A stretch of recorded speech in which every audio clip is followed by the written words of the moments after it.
Hey, what's going on, everybody? Thanks for tuning in. Hopefully, you're having a great day. So, what we're going to talk about in this episode is talk about a few topics, kind of use the format that I've used for some of the episodes where I've missed a few days, missed some stories like that. Think about go about that for each episode from here on out instead of just doing one singular story, different stories in one episode. So, we'll try that out for a little bit, see the reaction, and then if I have to go back to doing it the old way, fine. But a lot happening around the sports world. We've had the NBA Finals finish. We had Stanley Cup finish up. Got some NFL stories to talk about. Baseball. So a lot going on in the sports world. But I'm not going to waste any more of your time. Let's go ahead and get into these. All right. So the first story. Hold on. Looks like my camera. There we go. So the first story. The Nuggets. They had their parade today. You got to give them all the congratulations in the world. They were best team in basketball most of the year, best team in the playoffs, and they proved it by winning the title. Jokic, two-time MVP. Now he adds NBA champion to his resume. Jamal Murray, busted up knee. This kind of brings his career full circle. He's now an NBA champion, as well as the rest of the members on the squad. So, shout out to the Nuggets, city of Denver, because they showed up today. And like I said, this is their moment to shine. Let them have it. Congratulations, Denver Nuggets. All right, so the next story. The Vegas Golden Knights.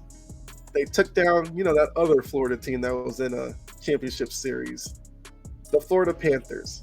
Similarly to the Miami Heat, the Florida Panthers were a low seed, made their way through the Eastern Conference, beating some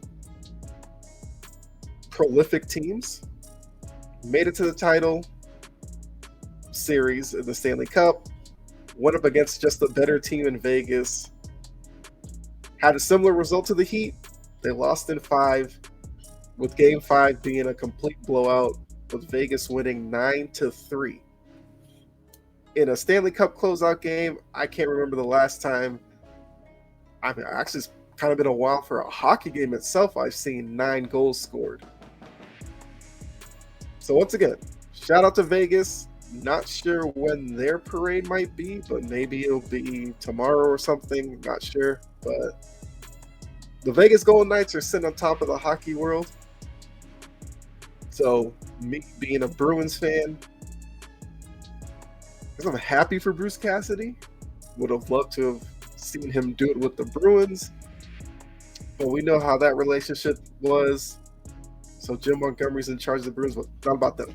But, Mark Stone, the other dude, Marcius, I can't pronounce his last name. You know what I'm talking about. But they showed their dominance against the Florida Panthers. We heard that Kachuk played with like a broken or some sternum, which is nuts. That's how hockey players are. There's been plenty of years where, they have a little exit interview and all that with the Bruins, and you'll hear, oh, Patrice Bergeron played with a fractured leg or something. It's just like, I don't know how some of these hockey players do it, but it's a tough sport. So their bodies have to be made for that. But yeah. We got 2 champions in our sports world, in the Nuggets and Vegas Golden Knights.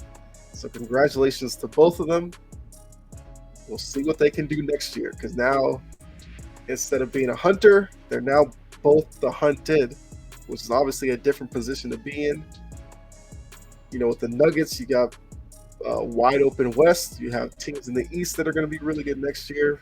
Same thing with Vegas. I mean, they had Edmonton. Dallas got some talent. Plus, you got free agency in the NHL, which I think will be probably as busy as the NBA free agency period, so a lot of teams can improve. Some teams might get a little worse next year, but the challenge will be there to try to repeat. But congratulations, Vegas Golden Knights. Speaking of Vegas, the Oakland A's. So there's two parts to this story. I'm about to say start with the good part and the bad part, but we'll just start with the Vegas side of it. Now, last week, Vegas had a meeting or convention type thing where the stadium deal was not on the table. Well, that's been resolved because yesterday at some point in the day,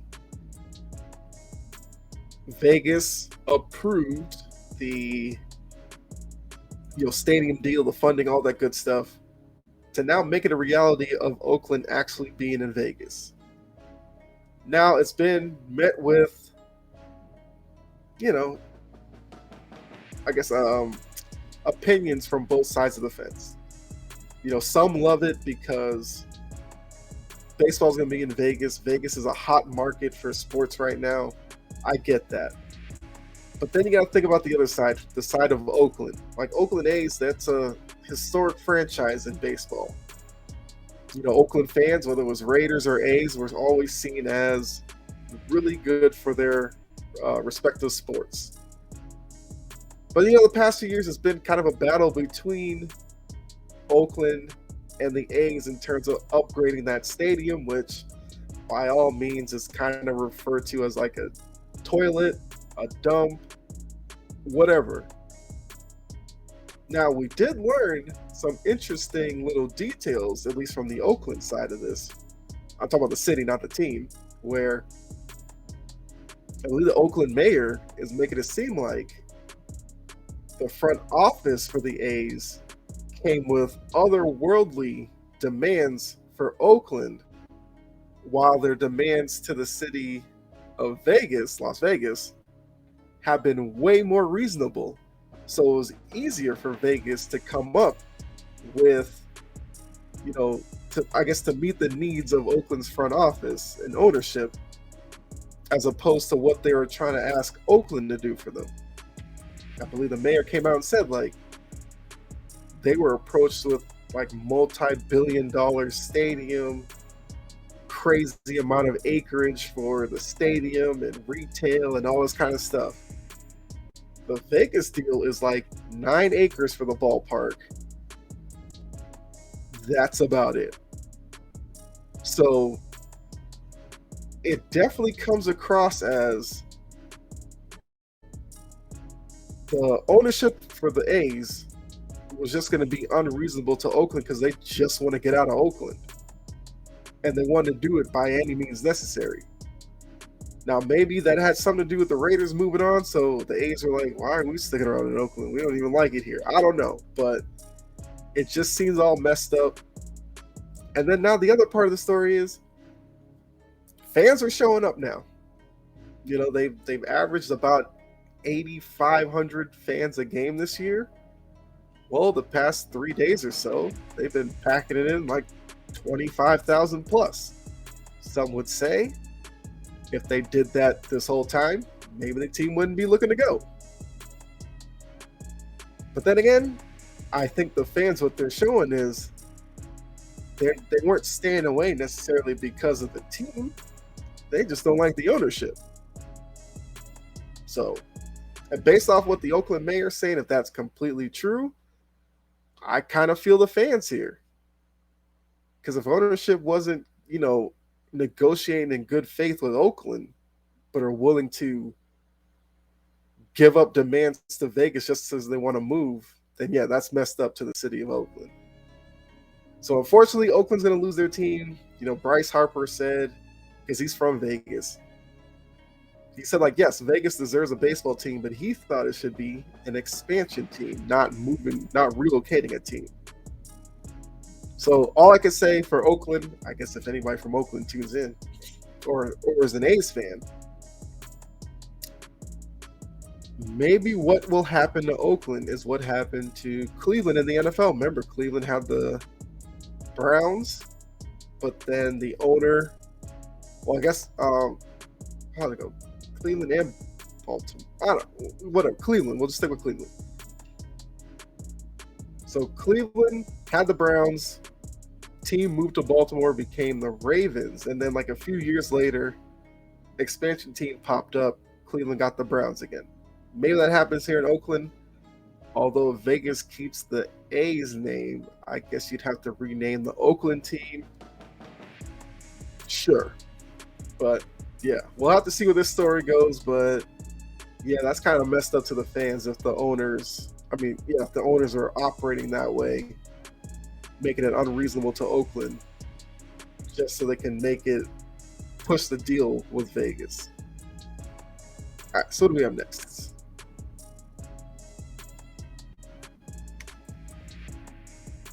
Good old Zion. Look, yeah, I got a picture of him actually playing basketball. I know it's kind of a rarity, but this this Zion stuff is getting out of hand. All this Twitter back and forth, social media stuff, I don't even want to talk about that because I don't care. The news here is New Orleans has come out and said, hey, we're open to trading Zion for the right package, which, hold up, if you watch those old like Looney Tunes cartoons and stuff like that, hold up that sign saying, duh. Look, Zion, for all of the talk of him being a generational talent, once in a lifetime type stuff, it hasn't materialized. He's been in the league, 4 years, has yet to play anywhere close to a full season. There's still the questions about, is he too heavy? Is he fully committed because of now with all this stuff happening off the court? New Orleans, look, they felt like when they made the deal sending Anthony Davis away, they needed somebody to be that pillar for the next few years. And when Zion, the opportunity to get him was there, they jumped at it. Can you blame them? No, because we saw what he did at Duke. The intrigue when he was on the court, the high-flying ability, they wanted to market it. It looks like it was the wrong decision at this point for Zion. Look, the NBA isn't a forgiving business for long. I'll just say that, because if he never gets his weight under control and all that, at a certain point, he just becomes unreliable. And once you're unreliable, you're no longer needed. And once again, another young player, promising career, it seemed like could it really end quicker than we might have thought? I don't think it's that drastic yet, because even if they trade him, the next city will kind of sell their fans on the same hope New Orleans hoped they could have sold their own fans with. That when he's on the court, he's box office. Unfortunately, the Zion movie just doesn't play enough to really generate the interest that it probably should. So with that, let's move on to the next story. Of course, we'll come back to this if they do decide to trade Zion. If he stays there, then it's going to be, when does he get on the court? Last year, he supposedly was good to go, but mentally he wasn't up to being himself yet or whatever. So we'll see. Hopefully this isn't another like Ben Simmons type of deal. Once again, it's another fan base you kind of got a feel for. Luckily for New Orleans, they have kind of a better team not a better team, but they have a good team outside of Zion with Brandon Ingram, CJ McCollum, Jose Alvarado. They have players there, Herb Jones, on and on. It's just that this guy is supposed to be the biggest piece of the puzzle, and he's never around. So if New Orleans is serious about trading him, I guess good luck to you. Let's move on. So now, speaking of value, we have NFL running backs here. We got Dalvin Cook, top left, Jonathan Taylor, top right, Saquon Barkley, bottom right. You got Ezekiel Elliott right here behind me. So like I said, NFL running back value. Zeke, we know, is a free agent right now. I have no idea what his market value is. I don't even know if he ends up. I don't know where he ends up next year. I assume somebody probably signs him. I don't know, end of training camp or during the preseason. I don't know. Saquon Barkley was offered the franchise tag by the Giants, but if you heard his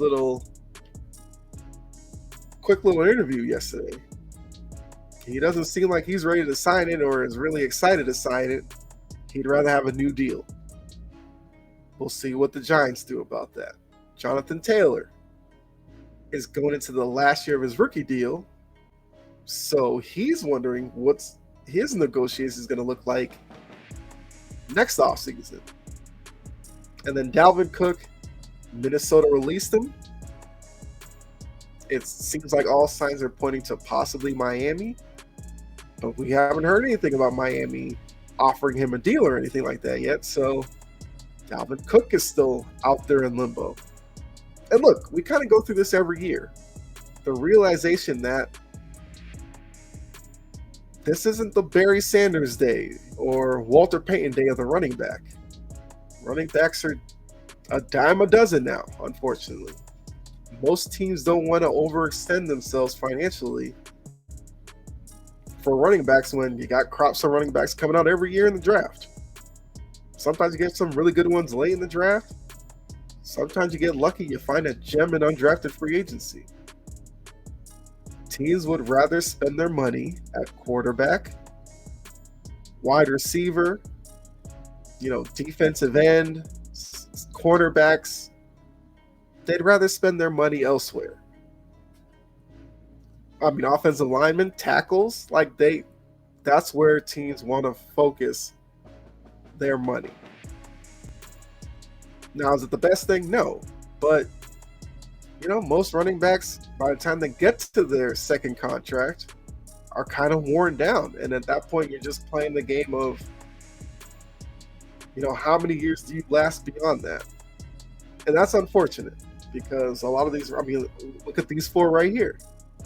Ezekiel Elliott dealt with, hamstring issues.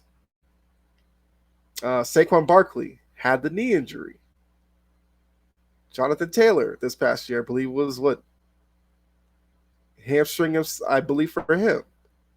Dalvin Cook has had some injury, hiccups during his career.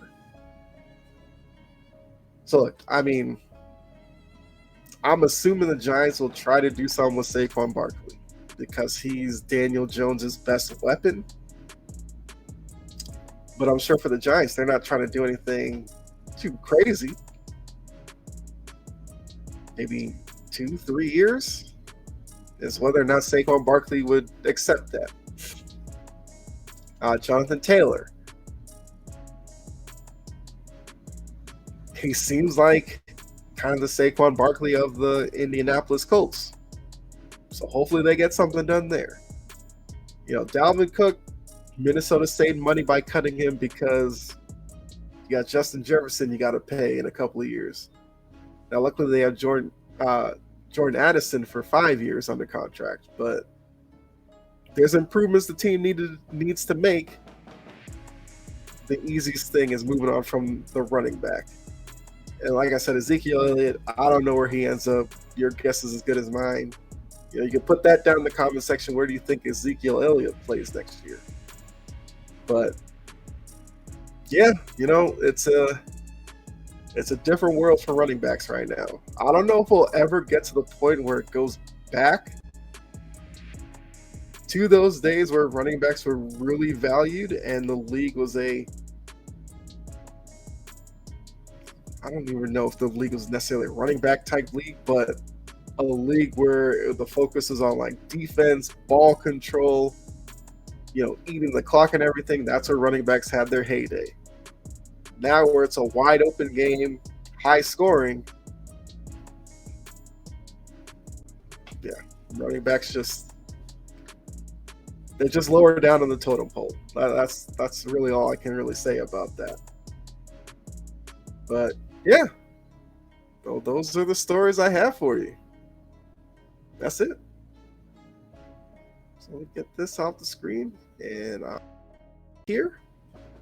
So yeah, there you have it. Hopefully you enjoyed this episode. If you did, you know what you need to do. Hit the like button, subscribe, share, all that good stuff. Let me know if you prefer that I do these episodes with multiple stories, or go back to before where it was kind of one story per episode. I kind of like doing it this way. Little quick nuggets on a bunch of stories. Hopefully, like I said, hopefully you enjoy that better. But thanks again. Oh, before I get out of here, remind you once again, just because the NBA Finals and the playoffs are over, the watch-alongs are not. They're not going away. Have another one tonight, Thursday night, 10 p.m. Watching USA versus Mexico. I think it's gonna be a great game. I'll say my prediction for the stream tonight. So there you go. There's a teaser. There's a reason for you to tune in. So all my soccer fans out there, as well as those of you who maybe want to try to get into soccer, make sure you tune in. I guarantee you'll enjoy yourself. But with that, all I can say is be safe out there. God bless. Enjoy the rest of your day. And hopefully I see some of you later on tonight. But with that, I'm out of here. I'll see you later. Be good.